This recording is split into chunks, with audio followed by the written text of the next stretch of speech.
One, Mr. Murphy here. I gotten some good feedback regarding me going through the notes video-wise, so I'm going to continue to do that trend. These are the notes, or I'm going to continue with that trend. These are the notes that we did in class on Monday or Tuesday, depending on when you had me, and we're talking about how important Earth's atmosphere is. So let's go through them. You took notes in class, so again, this would just be you're watching this video right now for review, or perhaps you missed class and you want to go through the notes yourself.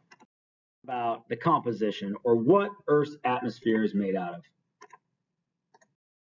and why it's so important. So remember, it's a thick layer of air that forms a protective barrier around Earth.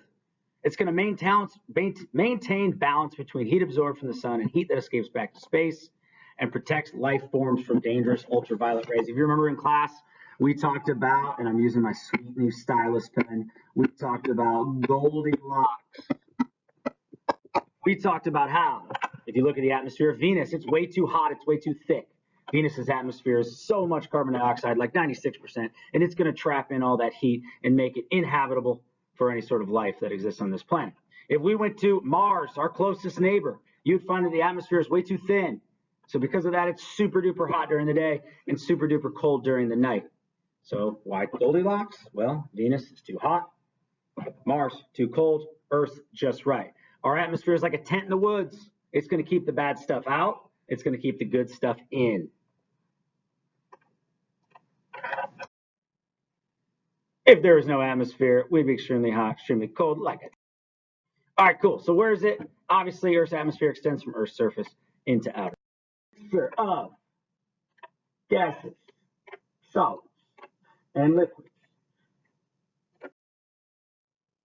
Ding, ding, ding, ding. Important concept.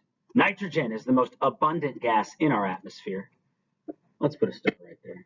We talked about it in class. Common misconception. Usually we think it's oxygen, but it's actually nitrogen gas.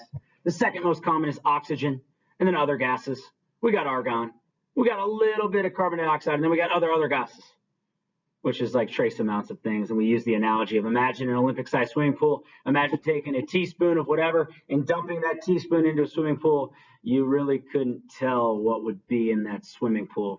And that's where those other gases come into play. I'm putting a star here again because I want you to know for your test.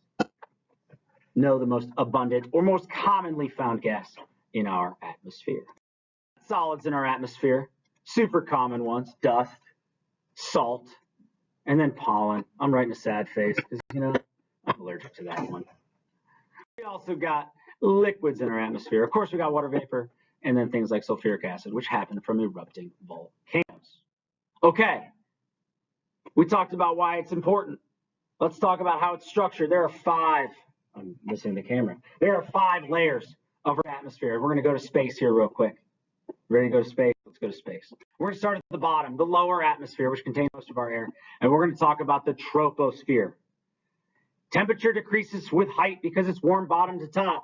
Here's the question of the day, and I talked about it in class. Why is it cold at the top of a mountain? Well, you would say because the temperature of the troposphere is warm bottom to top. There's less air at the top of the mountain, so if there's less air, there's going to be less thermal energy. If there's less thermal energy, it's going to be colder.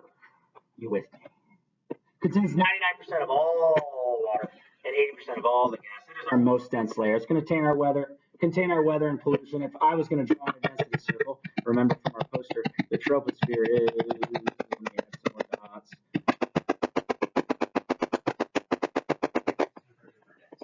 made up of mostly 78% nitrogen. Whoa, that's some fancy writing. And 21% oxygen. That's me scribbling. But again, big concept. Why is it cold on the top of a mountain? 99% of water vapor and all weather and pollution. Now we're going to go up into space. We talked about Felix, who jumped from the stratosphere. I'm not sure why he would do that. But this level of the atmosphere or layer is the stratosphere. And in class, I talked about, guys, I don't really care if you memorize the temperature increases. What I do want you to know is that my friend ozone gas is sitting inside the stratosphere in a layer known as the ozone layer. Makes sense. Well, anyway, we're learning about ozone, and ozone is super important. It's my friend because it's your friend as well, and it is our shield that protects us from some dangerous ultraviolet rays from the sun.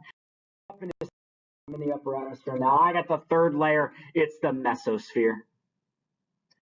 I go up even further. I got the thermosphere. It's our thickest layer, and it's named for its high temperatures. And it contains this thing called the ionosphere, but I'm really going to kind of skip that. I don't necessarily care if you know what that is.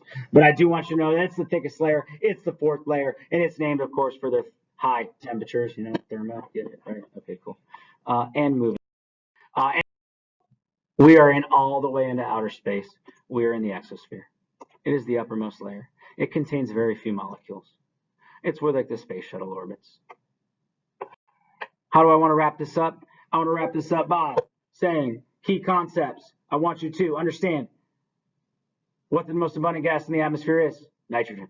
I want you to tell me why is it cold at the top of a mountain, and I want you to know what layer of the atmosphere we live in, and then of course the order of those going from the bottom to the top. And just remember, Taylor Swift makes tasty eggs. Just remember that. Taylor Swift makes tasty eggs. Hopefully this video helped. If you have questions on Schoology, always message me. Thank you, thank you, thank you. See ya.